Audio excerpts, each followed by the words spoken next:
it's a long belt. So when you get your purple belt, there's people that started jiu-jitsu. Hamza was a purple belt when I started jiu-jitsu, and when I got purple belt, he was still a purple belt. So it's a long belt. It makes you start to question, like, am I doing this? Am I doing it, or am I doing it? Am I taking part? Am I progressing? And also, when you mean long, you mean like? I spent 4 years at purple belt. I spent 2 years. I spent a year at white belt, 2 years at blue, and 4 years at purple belt. Is that how long it normally takes to get purple? Yeah, purple belt's the longest spanning belt. Because brown is quite short, right? It's like a 2 year belt. Why It's is like 2 years. Why is that? Purple belt's where you formulate your game. So what it is when you're a white belt, there's only a few moves that you can't do. There's 2 moves, for example, that you can't do, but you can do them at blue belt. Blue and purple belts share all the same moves. You can do all the same moves illegal. So you can wrist lock. You can do the same things. At brown belt, they now incorporate toe holds and knee bars.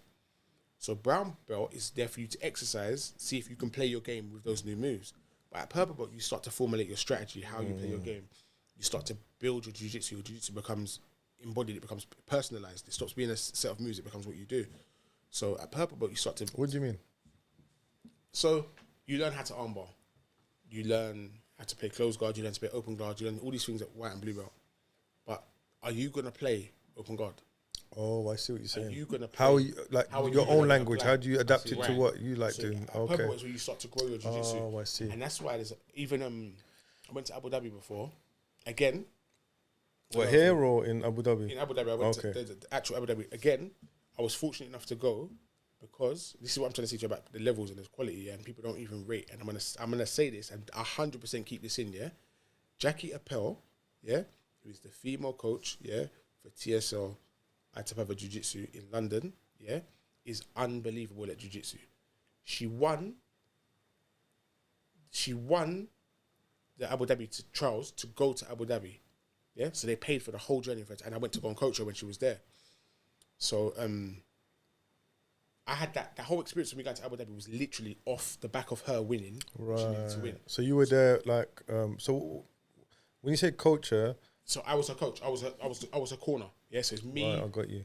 What would that consist of, like? So getting her ready, making sure she's warmed up correctly. Right. Okay. Being in the back, so I had access to the back and sitting with all the black belts at the back and all the other belts at the back. Oh, that's crazy, man. Everything. And it was crazy. It's a massive experience.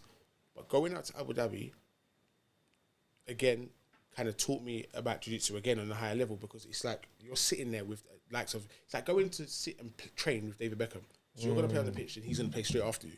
And you're sitting in the back with them and you're learning from them. So the first year I didn't compete. And the second year I went and competed as well. I went there twice. Yeah. I went and competed. And it was just mind-blowing. It just the whole thing taught me a lot about what's going on in jiu-jitsu and how it works. And I remember going out there and thinking to myself, how is it? And how am I going to live this life of jiu-jitsu?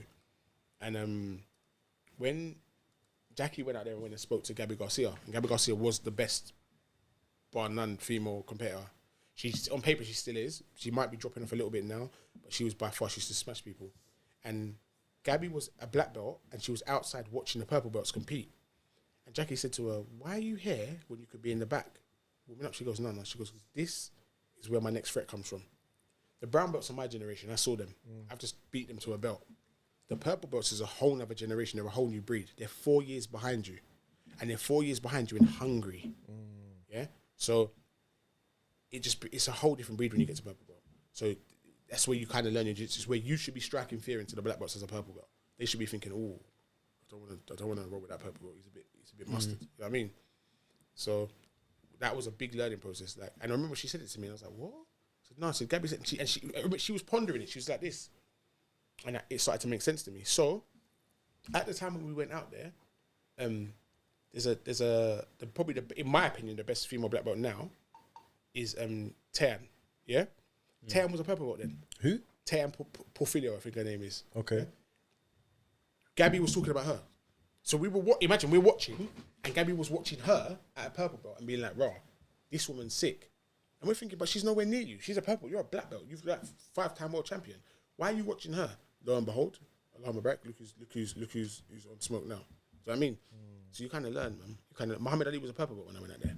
Yeah, and Nicholas. Yeah, I remember actually watching that specific one. because he was the standout star there, Muhammad Ali. I remember that was what was it 2000 what 12, 13, right? Yeah. Yeah. So that's when I first started like.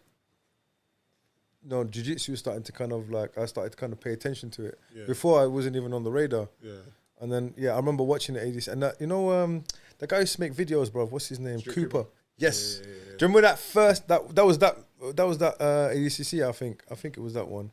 And then we started doing all these, and that's what got me onto jiu-jitsu because I saw the back end of it and I saw like, which is amazing, man.